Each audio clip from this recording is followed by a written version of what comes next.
à tous, bienvenue dans votre nouvelle émission Vision Chine, Waikolong Kan Zhongguo. Aujourd'hui, j'ai l'immense plaisir et l'honneur de recevoir sur le plateau de Mandarin TV Bernard Brizet, grand journaliste et célèbre écrivain français spécialiste de la Chine. Bonjour Monsieur Brizet. Bonjour Madame. Est-ce que vous pourriez vous présenter en quelques mots? Bien, mais écoutez, oui, comme je vous le disais, je suis né en Normandie, à Rouen, et je suis très vite arrivé à Paris, et je me destinais à l'enseignement, puisque je suis universitaire de formation. Mais en 1968, la politique aidant, je suis devenu journaliste, et j'ai appartenu à différents journaux, notamment Grand Reporter au Figaro. Alors ça, c'est pour mon histoire française, mais pour moi, pour la Chine, la première date, c'est 1979, parce qu'en 1979, avec ma femme, nous avons fait partie d'un voyage organisé par le musée Guimet, qui s'appelait le tour opérateur Les Amis de l'Orient, qui m'a permis, au mois d'août 1979, non pas d'être invité à Chine comme ça se faisait, mais c'était un voyage touristique, payant. Et c'était une découverte de la Chine, et pas tellement des Chinois, j'y reviendrai. C'était votre tout premier voyage? C'était le vous premier et votre voyage femme en 1979. Alors, je vous raconterai ce voyage, c'était une découverte. Alors, bien sûr, nous sommes arrivés à Pékin. Et la grande date, la grande découverte, ça a été Xi'an, l'armée enterrée de l'empereur Qi Huang. Et alors, c'est passé comme ça, le matin, nos guides chinois nous disent nous allons visiter l'armée enterrée de premier empereur, Qi Huang. C'était, vous connaissez ça évidemment, une espèce d'immense hangar avec l'armée enterrée. Et là, j'ai été tellement ému, que je me suis mis à l'écart du groupe pour pleurer d'émotion, pleurer de bonheur, parce que l'historien que j'étais de formation a tout de suite compris que c'était la découverte archéologique du siècle. Et ce voyage a été pour moi un élément fondateur, la découverte de la Chine. Alors on a vu Pékin, Datong, les grottes, Yongang, autres lieux. Combien de temps a duré ce voyage? Pardon? Combien de temps a duré ce Un voyage? mois. Un mois. Un mois entier. Un mois. C'était au mois d'août. Et alors je me suis trouvé au milieu d'une trentaine de personnes.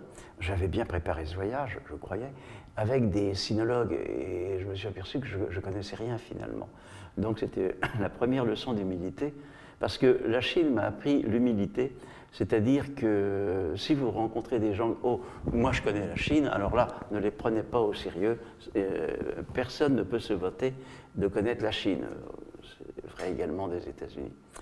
Et donc, pour moi, ce voyage est un élément fondateur. Dès que j'ai pu, j'y suis retourné. C'était en 1985, parce que là, il n'y avait pas besoin de voyage organisé. On était tout seul, avec des guides, mais voyageurs individuels. Et j'y suis sûrement retourné. Et en l'an 2000, j'étais touriste, tout seul, à Pékin. Je vais visiter le nouveau palais d'été que tout le monde connaît, le Yihe Yuan, donc le nouveau palais d'été. Et la visite terminée, je lui ai dit, tiens, je vais aller visiter le Yuan Minyuan, l'ancien palais d'été qui est à 5 km de là. Bien. Et comme vous le savez, ça a été complètement détruit par les Anglais et les Français au terme d'une expédition coloniale en 1860. Et je suis sorti de là, mais malheureux, honteux de savoir que c'était mes ancêtres, entre guillemets, qui avaient commis ce forfait stigmatisé par Victor Hugo. De retour à Paris, je suis allé aux deux librairies que vous connaissez, Yufeng, Monsieur le Prince, et le Phénix, boulevard Sébastopol, en demandant est-ce qu'il y a des livres sur le sac du palais d'été.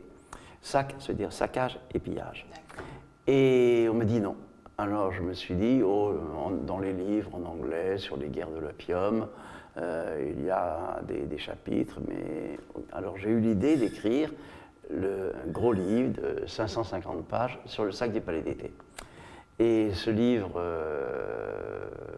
a très bien marché en France, il a été traduit en chinois, Oui. et les Chinois l'ont beaucoup aimé. En vérité, ça a flatté leur nationalisme, parce que j'ai dit du mal des affreux colonialistes, hein, des odieux impérialistes.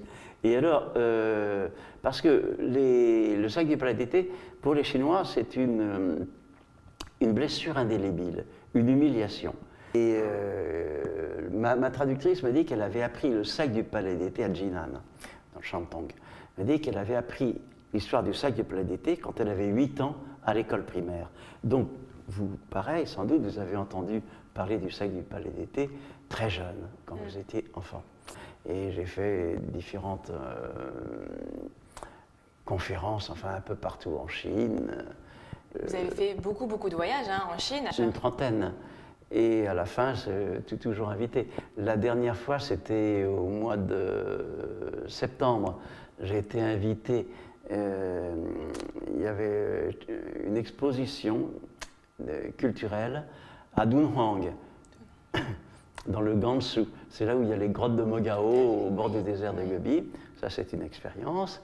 Et un mois après, je suis retourné pour faire des conférences à Hangzhou, dans le Zhejiang, et à Canton. Et quel a été j'imagine que le meilleur souvenir, c'était peut-être le moment où vous voyez l'armée de soldats à Xi'an, et votre pire moment. Est-ce que vous avez des anecdotes à nous raconter sur ces voyages en Chine?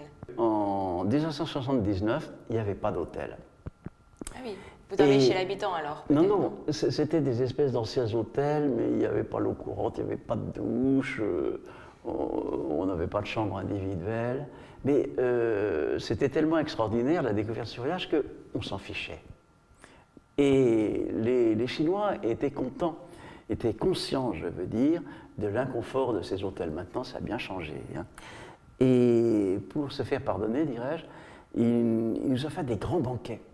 Dans les cantines d'hôpitaux, dans les cantines d'usines, et qui duraient 5 heures, avec 20 mets, enfin c'était absolument extraordinaire, d'où c'est là qu'est né mon amour de la gastronomie chinoise, que je continue à avoir et à enrichir. Et donc ça c'est... En fait, je n'ai pas de mauvais souvenirs de la Chine. Et d'autant plus que le premier voyage, c'était touristique. On était encadré avec des guides. Etc. Ensuite, en voyageant tout seul, j'ai eu l'occasion de connaître des Chinois. Parce que les Chinois, c'est facile de les connaître. Dans les trains, partout, ils s'intéressent à vous, parce qu'ils sont curieux. Oui. Ils veulent savoir. Ils prennent en photo ici. Voilà. Et donc, j'ai même un souvenir amusant. Un jour, j'étais à Suzhou, et dans ce restaurant tout seul. Et à une table d'à côté, il y avait 2 Chinois. Et comme on était voisins, on commence par des petits sourires, etc. Et ils m'invitent à leur table. Ils ne parlaient pas français, ils ne parlaient pas anglais, moi je ne parlais pas chinois. Et figurez-vous qu'on s'est compris quand même. Et à la fin, on a tellement ri, on était tout rouge hein, à force de boire de l'alcool de riz, et on se comprenait. Et ça, c'était une expérience absolument inouïe avec des gens qu'on ne comprend pas, mais parce que les Chinois sont très observateurs. Et ils trouvent que nous, Européens, Français, on est assez expressifs. Donc, d'après mes expressions sur mon visage, si vous voulez, ils traduisaient, ils comprenaient ce que je pensais. Et d'où, ensuite, j'ai découvert les Chinois. Et quand on me demande ce que j'aime en Chine, je réponds les Chinois. Et lorsque je rencontre des gens, des expatriés ou des gens qui ont vécu, qui sont allés souvent en Chine, je leur demande pourquoi vous aimez la Chine. Tous, invariablement, me répondent à cause des Chinois. C'est la relation humaine qu'ils entretiennent avec Voilà. Et je dirais que ça, c'est une de mes grandes idées. Les Français et les Chinois se ressemblent. C'est ce que vous dites dans votre livre, voilà. La France en Chine, en introduction. Si je disais que les Français et les Japonais se ressemblent, tout le monde ne comprendrait pas. Mais les Chinois, ils aiment bien rire, ils aiment bien manger, ils aiment bien boire, ils aiment bien la vie. J'ai assisté à une conférence il y a quelques jours là, du fils du Premier ministre canadien, du frère du Premier ministre canadien actuel, M. Trudeau, il a fait une conférence à l'Institut britannique. Et ce qui le frappe en Chine, c'est que les gens ont l'air heureux. Et j'y avais pas pensé, mais c'est vrai. En France, les gens râlent tout le temps, politique, gouvernement. En Chine, les gens ont l'air heureux. Je ne sais pas s'ils le sont vraiment, parce que je connais la vie des Chinois, il y a une pression familiale. Même une pression qui commence jeune sur les étudiants à l'école. Voilà. Aussi. Et puis, notamment, j'ai des amies chinoises. Les filles, c'est la pression familiale. Alors, ma petite fille, quand est-ce que tu te maries? Quand est-ce que tu nous fais un petit garçon? Bien folle. Je sais pas. Mais ils ont l'air heureux, en tout cas. Mais oui. Et donc, ils ont une curiosité, une bienveillance envers l'étranger. Puis, ils ont des traits qui nous ressemblent. Ils sont, comme on dit, désordonnés. Il y a une expression française que vous connaissez, c'est bordélique, qui ne traverse pas dans les clous. Il y a 2 pays au monde où on ne traverse pas dans les clous, c'est la France et la Chine. Notre premier voyage, c'était à Hong Kong, avant d'aller en Chine. Enfin, Hong Kong était là. Et la cuisine cantonaise à Hong Kong, pour moi, c'est la meilleure. Mais j'aime beaucoup la cuisine du Sichuan. Mais il y a la cuisine du Zhejiang, j'aime aussi. En 2010, j'ai été invité, comme je vous le disais, pour faire le tour des alliances françaises. Il y a 16 alliances françaises en Chine. Et j'ai été invité. Le voyage a commencé à Shanghai, Hangzhou, Nanjing, Chengdu, Wuhan, Chongqing, Wuhan, Jinan, Qingdao, Yantai, Dalian, Shenyang, Beijing, Xi'an, et ça s'est terminé par Canton, etc.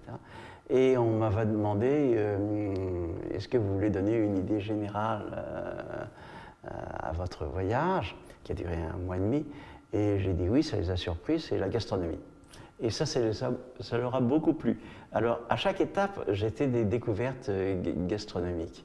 Mais la gastronomie chinoise, on la compare souvent à la gastronomie française, mais elle est 10 fois plus riche, 100 fois plus riche. On n'en fait jamais le tour. Et c'est très régionalisé, comme en France aussi. Oui. Mais c'est plein de choses à découvrir. J'aime la Chine aussi, c'est qu'on est admirablement accueillis, beaucoup de prévenance. Les Chinois, ils ne savent pas quoi imaginer pour vous rendre heureux, pour vous mettre à l'aise, pour être gentil, si vous voulez. C'est fabuleux, cette générosité, cette gentillesse. Et de toutes les villes, toutes les provinces que vous avez faites, est-ce qu'il y en a une vraiment qui est votre préférée? Souvent, on me pose la question, qu'est-ce que vous préférez entre Pékin et Shanghai? Et j'hésite à répondre, parce qu'il faut répondre il faut répondre Pékin, la ville, la capitale, confucéenne, etc. Mais j'ai un faible pour Shanghai, qui n'a pas la culture de Pékin.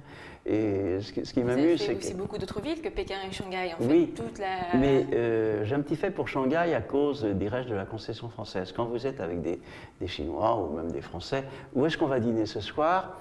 On va dîner dans la concession française. Ils disent pas l'ex-concession française ou l'ancienne concession française. On va dîner dans la concession française. Il y a les platanes, donc ça se... Mais les provinces préférées, je crois que c'est le Yunnan et le Sichuan. Mais, comme je disais, j'aime beaucoup les jardins de Suzhou. On va revenir un petit peu sur vos livres. Donc, vos voyages vous ont inspiré quand même des livres magnifiques. Vous avez écrit Le sac du palais d'été, Les trois sœurs Song, vous avez écrit Le roman de Pékin, Shanghai, le Paris de l'Orient et La Chine en France. Tous vos livres en fait abordent des aspects très différents, des choses très très différentes sur la Chine. Alors qu'est-ce que vous racontez dans vos livres? Si on commence par Le sac du palais d'été, alors qu'est-ce que vous voulez raconter, qu'est-ce que vous voulez faire découvrir aux Français? Écoutez, Le sac du palais d'été, pour moi, ça a été un drame. Et ça reste un drame, comme pour Victor Hugo. C'était un endroit, un lieu extraordinaire, c'était des jardins avec des palais. Et que ça a été détruit, pillé et incendié par les Anglais. Je ne manque jamais de dire que c'est les Anglais qui l'ont incendié. C'était une catastrophe pour l'humanité parce que le Yuan Muan appartenait à la Chine, mais également à l'univers, au monde. Et que ça ait disparu, c'est un drame abominable. Moi-même, encore, quand j'y pense, ça me rend malade. Donc, ça a été mon livre fondateur, là aussi. Ensuite, je me suis passionné pour une histoire que vous connaissez, que tous les Chinois connaissent, mais que les Français connaissent voilà, pas. Voilà, vous pouvez nous la raconter. C'est les trois sœurs Song. Oui. Song Eiling, Song Qingling, ma préférée, la veuve, la femme de Sun Yat-sen, et Song Eiling, Madame Chiang Kai-shek, qui, au début, dans la première moitié du XXe siècle, ont eu une influence considérable sur leur mari. C'est une histoire absolument incroyable, mais tous les Chinois connaissent ça. Le troisième livre, c'était sur Pékin. Il est paru à la veille des Jeux Olympiques de 2008. C'était exprès. Et ensuite, il y a eu Shanghai, le Paris de l'Orient, car c'était le surnom qu'avait Shanghai. C'était en 2010, à la veille de l'exposition universelle. Oui. Ensuite, donc, il y a la France en Chine. La France en Chine, si ça avait été un livre sur l'Angleterre, la Grande-Bretagne en Chine, ça aurait été complètement différent. Les Anglais ont une perception tout à fait différente de la Chine que les Français. Un exemple, le sac du Palais d'été, qui a été pillé en 1860. Le commandant en chef français, le général de Montauban, lorsqu'il est rentré en France, à Paris, toute la presse s'est déchaînée contre lui, le voleur, le pilleur, l'affreux, etc. Alors que les Anglais, le général anglais, Lord Elgin, qui est le chef de l'expédition, quand ils sont revenus à Londres, ils ont applaudi, adulé, félicité. Alors ça, vous voyez, là, entre les Français et les Anglais, c'est complètement différent. Les Anglais pensent à l'argent, le commerce. Les Français, c'est tout de suite plus intellectuel, plus spirituel, plus moral. Ça, c'est pour vous la grande distinction, la voilà. différence. Dans vos livres, vous parlez de la Chine, l'ancienne Chine, la Chine traditionnelle, la Chine moderne.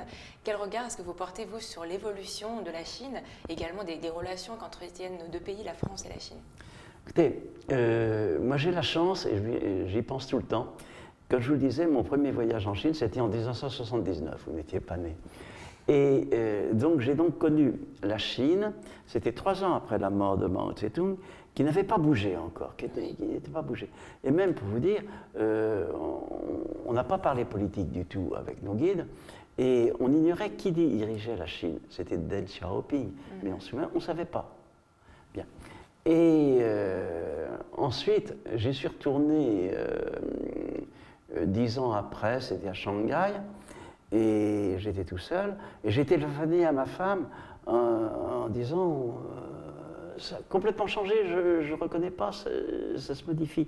Et donc j'ai cette double vision de la Chine ancienne, enfin, celle de Mao Tse-tung, et la Chine nouvelle que vous connaissez. Et pour moi, c'est très utile d'avoir cette double vision de la Chine ancienne et de la Chine moderne qui n'a plus rien à voir. Et je me pose la question, comment est-ce que les gens qui ont mon âge, j'ai 75 ans, même si je ne les parais pas, comment est-ce que les gens de 75 ans peuvent vivre à l'époque actuelle tout en se souvenant de ce qu'ils ont vécu. Mais c'est pour ça que j'aime les Chinois aussi. Les Chinois, ils ne pensent pas comme les Français. Ils sont individualistes, d'accord, mais ils ne pensent pas comme les Français qu'à eux-mêmes. Ils pensent à leur descendance. Moi, les Chinois, je les admire parce ils veulent que leurs enfants aient une meilleure vie que la leur. Et pour ça, il faut tout pour qu'ils fassent des études meilleures, même sacrifier leur argent pour qu'ils soient en bonne santé, pour qu'ils mangent bien. Et ça, c'est admirable de la part des Chinois. Vous me direz que les Français ou tous les parents sont comme ça, mais spécialement en Chine. Et est-ce que, vous connaissez l'histoire de la Chine par cœur, vous avez une très très grande connaissance. Est-ce qu'il y a une période en particulier de l'histoire que vous préférez, alors celle qui vous intéresse le plus? Mes premiers livres, c'est les Qing et les Ming. Bien. Et je connaissais les Tsing, le Saigneux Palais d'été. Et je connaissais, culture, les Tang. Mais mon dernier livre, là, sur les empereurs chinois, m'a fait découvrir deux dynasties que je connaissais mal. C'est les Han. Celle Qui a succédé donc à Qi Shi Huang. Et c'est une dynastie, c'est passé des tas de choses, et sur le plan de la culture, on ne peut pas comprendre la Chine si on ne connaît pas la dynastie des Han. Si j'avais des conseils modestes à donner à des Français qui veulent s'initier à la Chine, commencez par le début, commencez par le commencement, commencez par les Han. Alors Qi Shi Huang, le premier empereur, bien sûr, mais les Han. Et il y a une dynastie, alors la plus célèbre qu'on connaît, évidemment, c'est les Tang. Alors, tout le monde connaît les Tang, etc. C'est l'âge d'or de la Chine, les voyages, tout. Mais celle que j'aime le plus, à cause de sa culture, c'est les Song. Très bien. Est-ce que vous pouvez la développer un petit peu? Pourquoi est-ce que la culture des Song vous plaît-elle autant? À cause des arts. La littérature, les arts, la porcelaine, et la ville de Hangzhou, dans le Zhejiang, votre province. Et Hangzhou, si vous me posez la question, dans quelle ville, à quelle époque vous auriez aimé vivre, etc., moi je répondais Hangzhou sous les Song. Ça, c'est une civilisation. On l'oublie parce que les Tang effacent tout. Mais si vous me demandez quels sont les plus grands empereurs de la Chine, c'est la question que tout le monde me pose. Moi, j'ai fait les 30 empereurs. Pour moi, mon empereur, que j'admire, c'est un empereur Qing, donc Manchu, c'est Kangxi. D'accord. Et racontez-nous, racontez surtout à nos téléspectateurs français, cet empereur-là, pourquoi vous l'admirez tant? Qu'est-ce qu'il a fait? En quoi il a contribué au développement? Bien. Alors, les Chinois ont une certaine réticence envers les Qing, parce que ce sont des étrangers quand même, des conquérants. Mais les trois empereurs Qing de notre XVIIIe siècle, c'est-à-dire Kangxi, Yongzheng et Qianlong, ont été des très grands empereurs, sauf Qianlong à la fin, était un peu trop vieux, il y a eu des problèmes. Bien. Mais Kangxi était un homme d'État. Et lui aussi, étranger, Manchu, il s'est pris d'amour pour la Chine et il a voulu être un prince parfait, irréprochable. Et il a écrit